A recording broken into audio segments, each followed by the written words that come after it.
अचानक लोगों को सुनाई पड़ता है कि गोलियों की आवाज आ रही है और तब दिखता है कि चंदन यादव नाम का वह लड़का राष्ट्रीय जनता दल का गमछा लपेटे हुए अपने सर पे बांधा हुआ था, वह गिर चुका है। जब तक लोग उसको लेकर अस्पताल जाते हैं तब तक वह लड़का दुनिया छोड़कर जा चुका था। यह कहानी छपरा की है और वह छपरा जहां पे रोहिणी आचार्य ने अपना वोटिंग के दौरान पहुंचती है। लोग कहते हैं कि तुम बूथ छपाने आई है। लोग जय श्री राम का नारा भी लगाते हैं और लोग वहां पर रोहिणी आचार्य का विरोध करते हैं। और लोग नहीं बल्कि कह लीजिए भारतीय जनता पार्टी के समर्थकों के द्वारा यह किया जाता है। रोहिणी आचार्य पहली बार वहां से वापस लौट जाती है। दोबारा वह अपने अन्य कार्यकर्ताओं के साथ पहुंचती है। इसके बाद फिर वहां पे हंगामा होता है, पत्थर भी चलता है और इसके बाद रात को हर कोई आराम से सो रहा था, लेकिन अंदर ही अंतर्राष्ट्रीय जनता दल के समर्थक और भारतीय जनता पार्टी के समर्थकों की बेचैनी बढ़ रही थी। सुबह में सूरज निकलता है और इसी के साथ छपरा से खबर आती है कि 3 लोगों को गोली लगी है। नाम बताया जाता है चंदन यादव, मनोज यादव और गुड्डू यादव। और खबर के मुताबिक हम आपको बता दें, चंदन यादव आरजेडी के गमछा में लिपटा हुआ इस दुनिया को अलविदा कह चुका है। अब छपरा की पूरी की खबर आपको हम बताएंगे, बड़े अच्छे से आपको हम समझाएंगे और विशेष तौर पर कहेंगे कि चारा घोटाले का किया अगर लालू यादव के पास अब भी बचा हो तो उनकी पार्टी के लिए, उनकी बेटी के लिए, उनके परिवार के लिए राष्ट्रीय जनता दल का झंडा लिपट कर अपने शरीर में उसके गमछा को लपेट कोई चंदन इनाम यादव नाम का इस दुनिया को छोड़कर चल जा चुका। 5 करोड़ रुपया अपनी पार्टी की तरफ से लाकर उसके परिवार को दे दीजिए, तब माना जाए कि वाकई में लालू यादव के नेता है। लालू यादव के लिए कुछ कर्तव्य था जो मर चुका, उसके लिए वह कुछ किए। आगे उससे पहले नमस्कार, मैं कुणाल किशोर। अब आइए छपरा वाली खबर पे। आपको हम बता दें, छपरा में बूथ संख्या 118 होता है। 20 तारीख रहता है। छपरा में वोटिंग चल रहा था।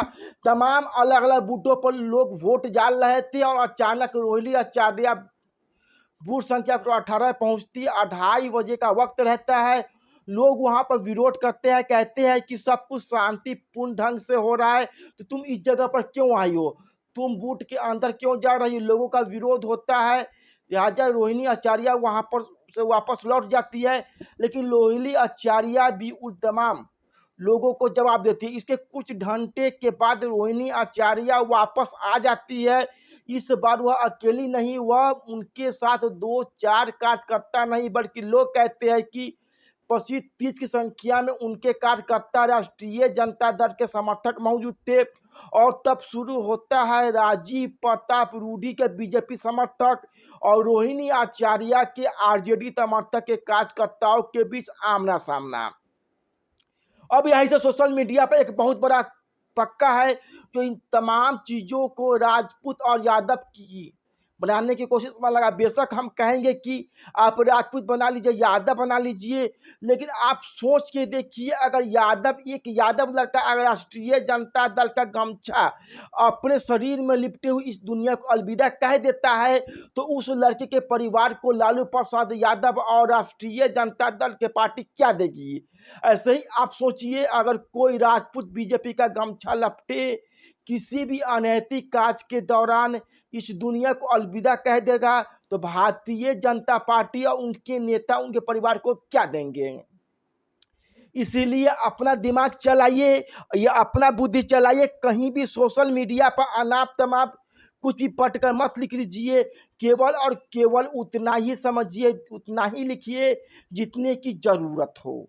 अब होता क्या, पूरी खबर को ध्यान से समझिएगा। शाम के वक्त में प्रशासन पुलिस वहां पे आती है, वहां पर फोर्स रहती है। तमाम मामले को फोर्स प्रशासन अपने स्तर पर सुलझा लेती है, लेकिन रात भर कुछ अलग तैयारी चलती है। जैसे ही सुबह का सूरज निकलता है, बताया जाता है कि आरजेडी का समर्थक इकट्ठा होकर जाते हैं। वहां पर बातचीत करना उनका मकसद होता है, जो कहा जा रहा है। अब बातचीत के दौरान मामला जरा बिगड़ गया।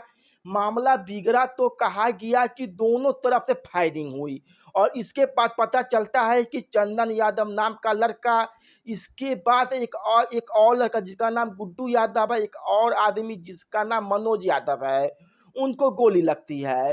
चंदन तो राष्ट्रीय जनता दल का गमछा अपने शरीर में लपटा हुआ था, माथा पर लपटा हुआ था, इस दुनिया को अलविदा कह देता है। इसके बाद ट्विटर से लेकर जब एक्स हो चुका है, फेसबुक तक, यूट्यूब तक, उन तमाम पुरानी चर्चाओं का जिक्र चलता है कि जब लालू प्रसाद यादव का दौर था और उस वक्त पर चुनाव में जातियों के नाम पर लोग एक दूसरे के सामने खड़ा रहते थे। छपरा में प्रशासन अब चप्पे चप्पे पर तैनात है, कह लीजिए, मामला और न बिगड़े इसकी पूरी कोशिश की जा रही है।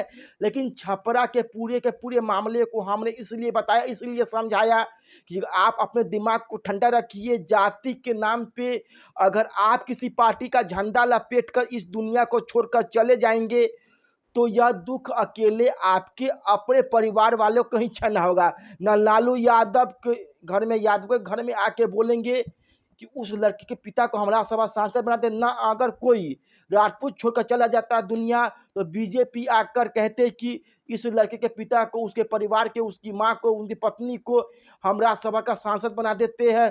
तो याद रखिएगा, चुनाव में अपने स्तर पर कुछ भी ऐसा मत करिएगा, मत लिखिएगा फेसबुक सोशल मीडिया पर जो आपके परिवार के लिए दुखदायी बन गए। बाकी छपरा में क्या कुछ हुआ हम पूरी खबर आपको बताए, पूरी खबर समझाए। रोहिणी आचार्य बूथ पर पहुंचती है, मामला बिगड़ता है, फिर दोबारा पहुंचती है, फिर मामला बिगड़ता है।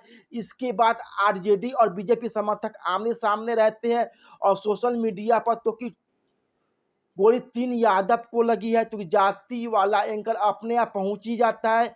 बाकी छपरा की बूथ संख्या 118 से इस लड़ाई की शुरुआत हुई थी। वह लड़ाई जो अब पूरे के पूरे देश में चर्चा का विषय बन चुका हुआ है, पूरे के पूरे देश में इस पर चर्चा हो रही है, हर जगह चर्चा हो रही है। फिलहाल छपरा में इस स्थिति को कंट्रोल करने के लिए प्रशासन क्या कर रहा है, प्रशासन की तरफ से इंटरनेट को बैंड कर दिया गया है, बंद किया गया है। उस इलाकों में सुनिश्चित किया जा रहा है किसी प्रकार का कोई भी लोग एक जगह पर इकट्ठा ना हो। राष्ट्रीय जनता दल के कार्यकर्ताओं को लेकर खबर आई कि वह लोग एक जगह पर इकट्ठा हो रहे थे, पुलिस ने उनको वहां पर भगा दिया। फिलहाल आगे देखिए क्या कुछ होता है। लेकिन हमने आपको जो पूरी खबर बताई, पूरी खबर समझाई, हमने जो राजपूत को लेकर जो आपको बताया, तो क्या राय कमेंट में जाइएगा, बताइएगा। अंत में नाम कुणाल किशोर है। बाकी यूट्यूब देख यूट्यूब सब्सक्राइब कर देंगे, फेसबुक फॉलो कर लेंगे। आज आपसे